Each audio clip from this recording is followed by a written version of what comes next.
My current theories and understanding of my encounter from a historical and symbolic view. Introduction. I will try to maintain a chronological order while writing this. I began at 3:23 a.m. on March 16, 2025, and I aim to finish before sunrise with a basic rundown of my current findings and understanding. The purpose of this reflection is to examine and compare potential theories or meanings behind the visuals displayed during a close encounter. My current understanding is that the image presented is often what one is ready to perceive at that moment. Although these events can sometimes be perceived as scary, this reaction typically stems from a lack of understanding about what to focus on. Additionally, I believe that the image one receives or displays carries an underlying message. As the saying goes, a picture is worth 1,000 words. When these phenomena do appear, they may contain information hidden within the image, making it challenging to track the exact message. Excitement and misinterpretation are potential pitfalls at every turn. Here's a list of options that people seem to get trapped within. Option 1 asterisk. They are aliens from other worlds, also real, though that's a different story. Option 2 asterisk. It could be yourself in the future, having merged your consciousness and living in the timeless essence of the ether, often referred to as heaven. This theory aligns with why people frequently wish to return, and why some are willing to give up eternity to guide others. The danger lies in temptation and the risk of never returning home. The ego might confidently assert, "I made it here before, I will return," which could lead to problems. Friends or loved ones from that realm might come to check on you here, and remind you not to get lost in time. Option 3 asterisk. This is a Catholic thing. However, this notion is closely tied to religion in general, and shouldn't be limited to just Catholicism. I identify as a Roman Catholic, but I believe my faith extends beyond my English writings. My intent is not to attack anyone's beliefs. From my understanding, all religions share common ground in spirituality, aiming for liberation. This pursuit is recognized in various ways. Some call it ascending, others call it nirvana, while some refer to it as heaven or the field of reeds. Throughout history, many names have been used for these realms, and I find it amusing that the term realm itself has been widely used in history, reassuring the fact they understood this, and we seem to be rediscovering this. In short, I believe option 3 cannot be limited to just Catholicism, given the historical context and connections across regions that had no telephone or postal service. It seems unusual that stories match so closely throughout different cultures and eras. Option 4. There are synthetic AI systems that may have come from other worlds or even from the future. They are here to inform you that your airspace is threatened. We need to be concerned about mid-air collisions with objects that could potentially pass through us by shifting dimensional vibrations. However, some people seriously believe these entities are simply AI. Perhaps they are. What do you think? April 18, 2022. Time asterisk 2:16 a.m. Location asterisk Brantford, Ontario. The Lady and Ouroboros, the World Egg, aka Seraphim. There's a lot of background leading up to this close flyby event, so I will keep this description brief. That evening, I was doing some translation and history homework, tracking the usual research journey that many experience. My ongoing project involves separating fake narratives in historical texts from the spiritual teachings that are typically hidden within them. After a while, I decided to take a break. I watched a show whose title I don't recall and enjoyed lamb chops cooked in a bit of olive oil, ensuring they were well done with no trace of blood. However, I soon grew bored and went into the backyard to watch the sky. I thought it was 11 p.m. when I stepped outside, but I don't remember being out there for long. Not long after I went out, I heard a bang and 2 small pinkish-red orbs flew overhead. They began to take shape into beings. The one on the right was a woman dressed in an old-fashioned black dress. She appeared in a dimensional form, quite different from a human, though she had similar features. She was about 3.5 to 4 feet tall, had big brown eyes and a small mouth, and was barefoot. Her toes had some kind of black markings or camouflage. To her left was a serpent or, in this case, a dragon, as it was flying, which reminded me of the flying serpents depicted in ancient Egypt and Greece. He was around 3 feet in length with bright green skin, and he floated alongside her. His pupils were completely black, with no color in his eyes other than in the center. They took form as they flew over my body while I was lying in the hammock, watching the sky. The two of them made eye contact with me as they looked down to the left while I looked upward at them, facing slightly left. Her eyes formed a camouflage or mask in the form of a triangle, 3 of them from the left ear to the right pointing upwards. They then accelerated, creating a spiral design to the left before shooting upward into the sky, leaving a light trail behind them.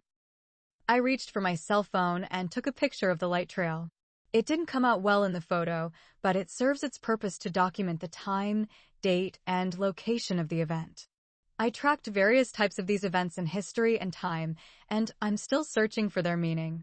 In short, some consider it a hero's journey that unfolds, showcasing that there is choice and reason in faith and destiny.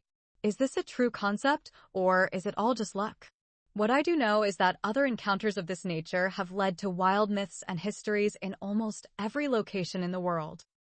The ancient Greek word for dragon is deltarokapomeganu, drakon, which translates to snake.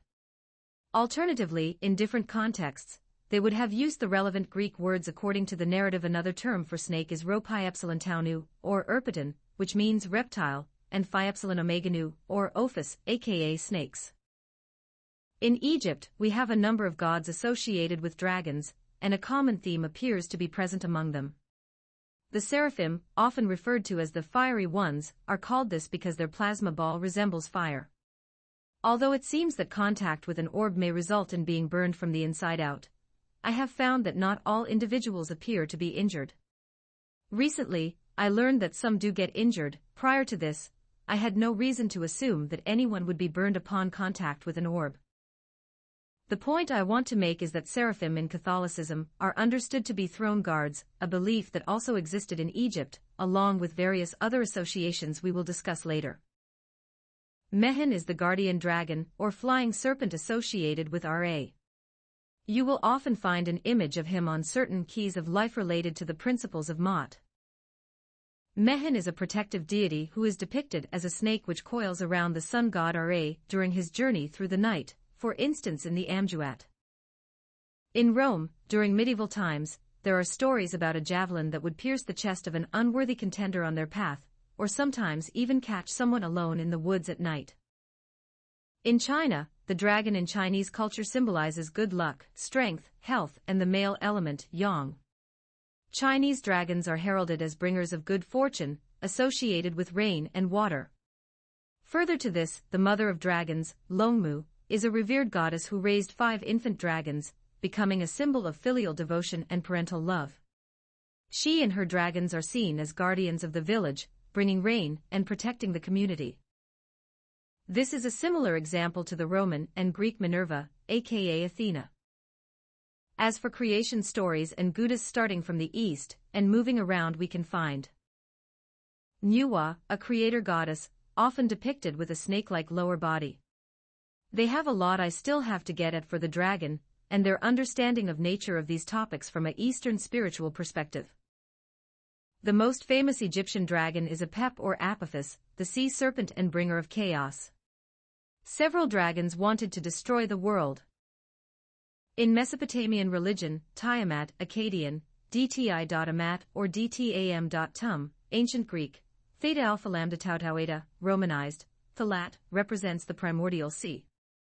She mates with Abzu Apsu, who symbolizes the groundwater, to create the gods in the Babylonian epic Enoma Elish, which means when on high. Tiamat is portrayed as a woman and possesses both anthropomorphic features, such as breasts, and theriomorphic characteristics, such as a tail, at different points in the epic. Quetzalcoatl, pronounced /Quetzalcoatl/, is a deity in Aztec culture and literature, known as the feathered serpent in Nahuatl.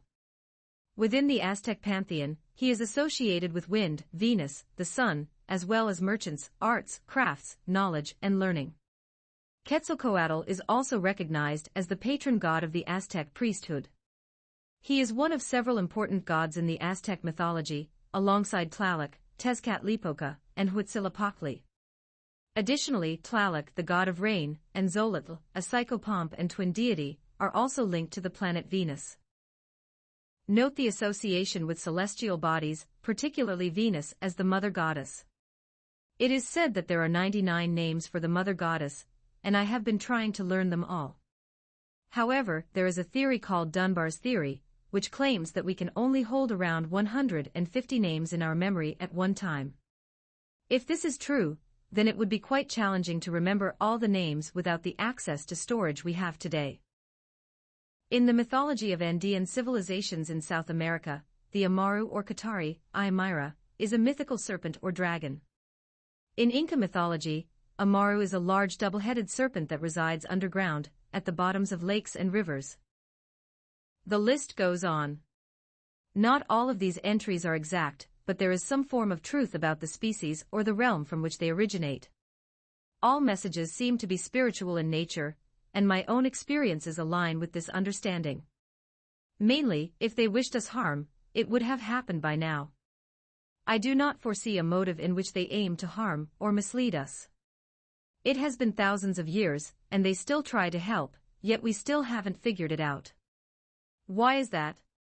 What is there to understand? I'm not sure, but this is the point of this section, targeting these commonalities and understandings in time and history. From here, we should be able to eliminate some items from the list and identify any recurring themes. After that, we can explore whether there is anything hidden in the background. In medieval times, when the church was predominant, her name changed again. She was known as the World Soul, the one who mediates between humans and God. In the UK and Scotland, she was referred to as the Fae, and in Scotland, she was called the Good People. There will be references to videos below. I'm not sure how you will view them this way, but you can watch all the clips I have in the playlist on my original channel for additional information. It will be located in the book references. After this time, the terms changed again. The lady was born without typically giving a name, which seems to be a common occurrence in these situations. Most people do not ask for a name, as they are often in a state of awe.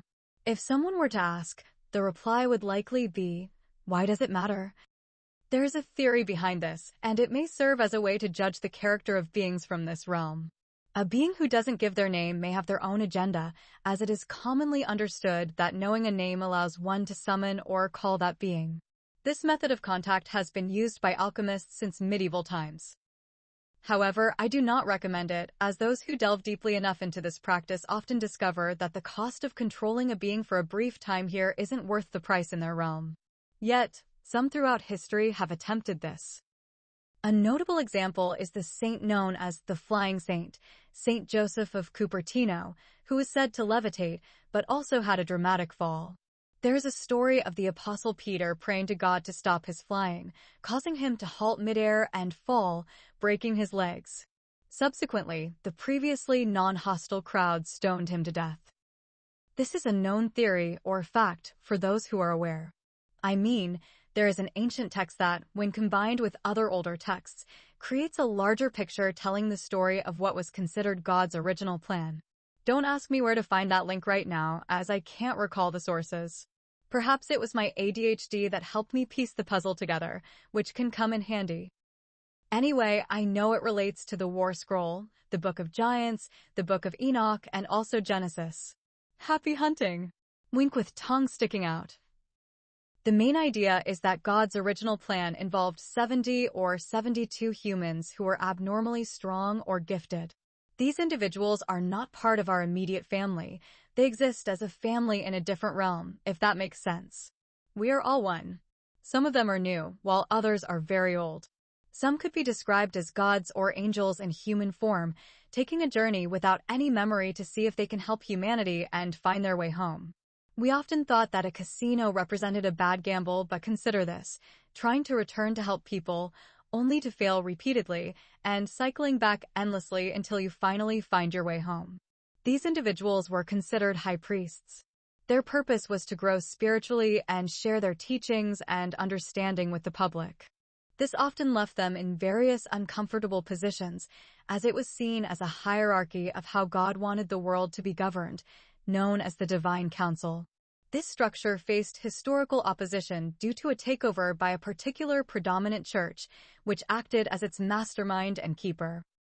This church understands the same truths that anyone who learns from experience or books eventually learns, that these observations are valid. The reality of these truths extends far beyond mere reading. Now, the reason I'm sharing information about the Divine Council and the additional 70 to 72 members is that one of these individuals could pray against another, and the effectiveness of that prayer might depend on the location where they are situated. This is because control over a specific region influences the outcome. Therefore, it may be wise for these individuals to carry some of their own soil with them, as odd as it may sound. This theoretical practice has been used historically for invading territories. The Bible only mentions 13 of these individuals, and it presents only a selected few in a historical order. This makes it difficult to determine the true number of these people currently. Out of a population of 7.5 billion, it's not exactly easy to find out if this is presently occurring. Additionally, the texts state that there are 70. I conclude that there may be 2 more due to the numbers of the higher order Elohim mentioned in both the Lesser and Greater Keys of Solomon. However, I do not recommend the methods of contact outlined in these keys, as they can have significant costs. In medieval times, we find traces of this concept under a different terminology, the divine right of kings, in European history, a political doctrine in defense of monarchical absolutism, which asserted that kings derived their authority from God and could not, therefore, be held accountable for their actions by any earthly authority, such as a parliament. Originating in Europe, the divine right theory can be traced to the medieval conception of God's award of temporal power to the political ruler, paralleling the award of spiritual power to the church. The divine right of kings was practiced and believed in during those times for many reasons. One reason was the instructions given to them, but the other, which I find more interesting, is that the people truly believed these notions to be facts. They understood that there was more to the world, including spiritual realms and possibly even other worlds. During this period, there were many different legends, and it can often be difficult to determine the origin of a myth, which typically contains more truth than one might expect. Flying serpents hold rich symbolism across different cultures, often acting as powerful, multifaceted symbols that connect the heavens and the earth, the spiritual and the physical. Creation and wisdom. In Mesoamerican cultures, deities like Quetzalcoatl and Kukulkan are flying serpents embodying knowledge, creation, and the cycles of life. They connect humans to divine wisdom and cosmic order. Power and prosperity. Chinese dragons, often depicted as flying serpents, represent imperial strength, good fortune, and harmony with the natural world. They are revered as celestial beings that bring rain and fertility. Protection and chaos. Egyptian and African myths often depict serpents as protectors of the divine or sacred.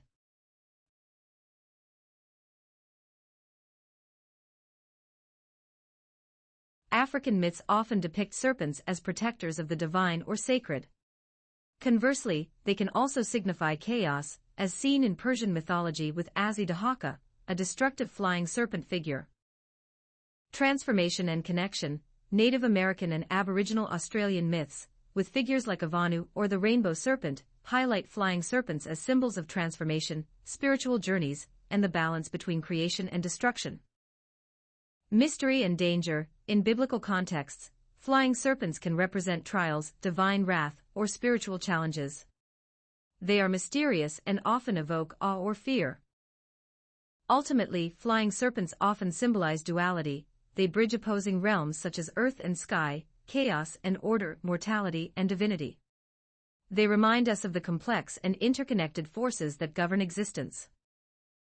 Warrior spirit. Samuel Day, lyrics. In history and mythology, a flying serpent often symbolizes power, divinity, or a connection between the earthly and celestial realms. Many cultures have stories or depictions of such beings, each with unique interpretations. Aztec mythology. Quetzalcoatl, the feathered serpent, is one of the most well-known deities. Representing wisdom, knowledge, creation, and the boundary between heaven and earth. Quetzalcoatl embodies duality and balance. Chinese mythology. Dragons in Chinese tradition are sometimes depicted as serpent-like creatures with the ability to fly. They are symbols of strength, prosperity, and good fortune, often associated with the heavens and imperial authority. Norse mythology. While not a direct example of a flying serpent, Jormungandr, the world serpent, is a central figure. It's said to encircle the world and play a role in the apocalyptic events of Ragnarok, symbolizing chaos and the cyclical nature of life. Seers in this region were known as satyrs, and they often are described as summoning or controlling balls of plasma or light. Biblical references. The fiery flying serpent mentioned in the Bible, Isaiah 14 verse 29, could have symbolic significance, often interpreted as a representation of danger, divine wrath, or trials. Hindu mythology. Garuda, a divine bird-like creature that sometimes has serpent-like attributes, is the mount of Vishnu. Garuda is a symbol of power and a protector against evil. The motif of flying serpents is often rich with cultural significance, blending themes of transformation, spiritual elevation, and primal forces. Flying serpents appear in the mythologies and folklore of many cultures around the world, each adding its own unique flair and meaning. Mesoamerican cultures. Beyond the Aztec Quetzalcoatl, the Maya had Kukulkan, also a feathered serpent deity associated with creation and the heavens. Temples like El Castillo at Chichen Itza are dedicated to Kukulkan. Egyptian mythology. The serpent Mehen is depicted as coiling around the sun god Ra's solar bark, protecting him as he journeys through the underworld. Some depictions of Mehen involve cosmic or otherworldly flight. Greek mythology. The chimera, while not a traditional flying serpent, has serpent-like elements in its tail.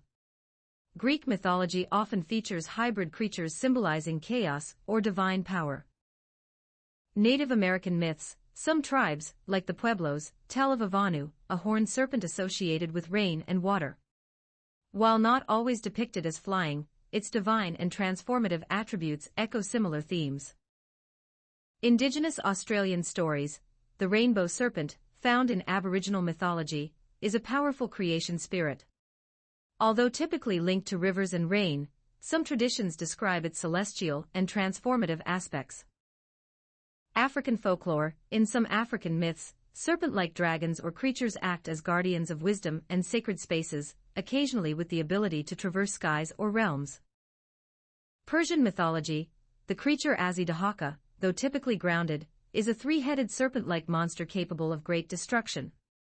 Its mythos often blurs the boundaries of the earthly and the divine. These myths often represent natural forces, spiritual pathways, or divine beings.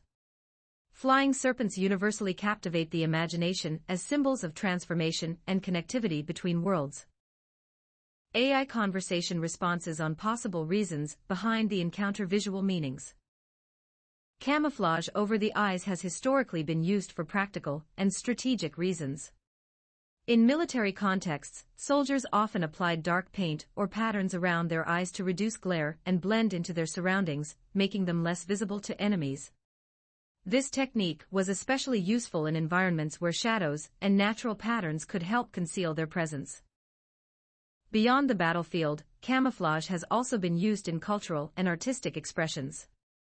For example, performers or hunters might use face paint, including around the eyes, to mimic natural patterns or create a sense of mystery and intimidation. The meaning behind dark hair can vary widely depending on the context in which it's represented. The symbolism of dark or black hair could take on a fascinating twist when imagined in the context of aliens or spiritual beings. If depicted with black hair, an alien might symbolize a bridge between the familiar and the unknown. The black hair could evoke mystery, grounding the alien in a visual trait shared with humans, while still maintaining an aura of otherworldliness. It might also hint at the idea of unity or connection across vastly different forms of life. Mystery and depth. Black hair is often associated with mystery, intrigue, and depth due to its rich, dark tone. It can evoke an air of allure or enigma in literature and art. Cultural identity. In many cultures, dark or black hair is a defining physical trait, symbolizing heritage, lineage, and connection to cultural roots. For example, in East Asian, indigenous, and African cultures, black hair has often been celebrated as a marker of identity. Youth and vitality. In some traditions, dark hair has been viewed as a symbol of youth and strength, contrasting with gray or white hair that may represent wisdom or age. Power and resilience. In stories and mythology, characters with black hair are sometimes portrayed as strong, independent, or powerful, highlighting their determination and resilience. Simplicity and elegance. Black hair's sleek appearance often conveys a sense of timeless elegance and simplicity, embodying natural beauty. Seeing a goddess and a flying serpent can have various symbolic meanings depending on the cultural and mythological context. Here are some possible interpretations. Symbolism of the goddess. Divine feminine. Goddesses often represent the divine feminine, embodying qualities such as nurturing, wisdom, and creation. Encountering a goddess might symbolize a connection to these aspects of yourself or the universe. Protection and guidance. Many goddesses are seen as protectors and guides. Their presence could signify that you are being watched over or guided through a challenging time. Transformation and rebirth. Goddesses like Isis in Egyptian mythology are associated with rebirth and transformation. Seeing a goddess might indicate a period of personal growth or renewal. Symbolism of the flying serpent. Power and wisdom. Serpents are often symbols of power and wisdom. In many cultures, they are seen as guardians of sacred knowledge. A flying serpent could represent an elevated form of wisdom or enlightenment. Duality and balance. Serpents can embody duality, such as life and death, creation and destruction. The ability to fly might suggest transcending earthly limitations and achieving balance. Transformation. Similar to the goddess, serpents are also symbols of transformation due to their ability to shed their skin. A flying serpent might signify a profound change or metamorphosis. Combined symbolism. Unity of opposites. The combination of a goddess and a flying serpent could represent the unity of opposites, such as masculine and feminine, earth and sky, or physical and spiritual realms. Spiritual awakening. This encounter might symbolize a spiritual awakening, or a deeper understanding of the interconnectedness of all things. Mythological archetypes. In mythology, such encounters often signify important messages or lessons. They might be urging you to pay attention to certain aspects of your life or to embark on a new journey. I came across some theories in history that could be expanded upon if we delve into individual encounters, particularly using Catholic texts alone. When we reach the Middle Ages, we start to see figures like Puccini and his contemporaries traveling this road, but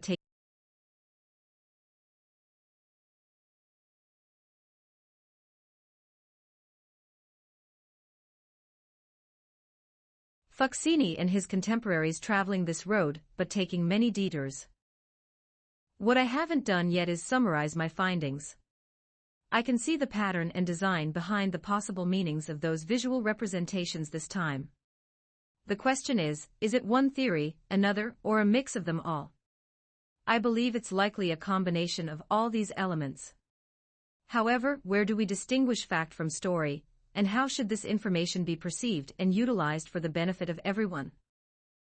If we consider reality as being shaped by consciousness and thoughts, and our experiences and feelings as exchanges within a dimensional realm, the idea of encountering an older version of oneself from the future could have several intriguing purposes. Self-reflection and growth. Seeing an older version of yourself might serve as a powerful tool for self-reflection. It could provide insights into your future self's experiences and choices, helping you understand the trajectory of your life and encouraging personal growth. Guidance and wisdom. Even without remembering specific words, the visual encounter could impart a sense of wisdom and guidance. The mere presence of your future self might inspire you to make decisions that align with your long-term goals and values. Validation of choices. This experience could validate the choices you've made so far. Knowing that your future self exists and is capable of traveling back might reassure you that you're on the right path. Motivation and hope. Witnessing your future self could instill a sense of hope and motivation. It might remind you that despite challenges, you have the potential to overcome obstacles and achieve your aspirations. Exploration of time and reality. this scenario could also be an exploration of the nature of time and reality. It might challenge your understanding of linear time and encourage you to think about the interconnectedness of past, present, and future. Other terminology and phrases.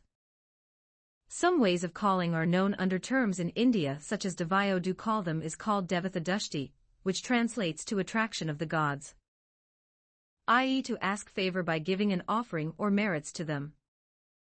A power being is known as a Deva Putta. Types of energy beings. Naga, dragon or serpent, water angels. Yaka or Yaksha, these are what we know typically as demons. Pratha, this is the hungry ghost, the ones that could be harmful. Bahirawa, gnomes. Asura, ocean angels, otherwise known as heavenly beings. Mara, the ones they have listed as the bad ones. Jawata translation, it shall be known. Hebrew. Ruach translation meaning spirit. Hebrew. Spirit, Oklahest. Abraxas, basic talisman typically made from stone. Used mainly by alphabet angels. Sakinat, the divine presence. The Shekinah, meaning which see.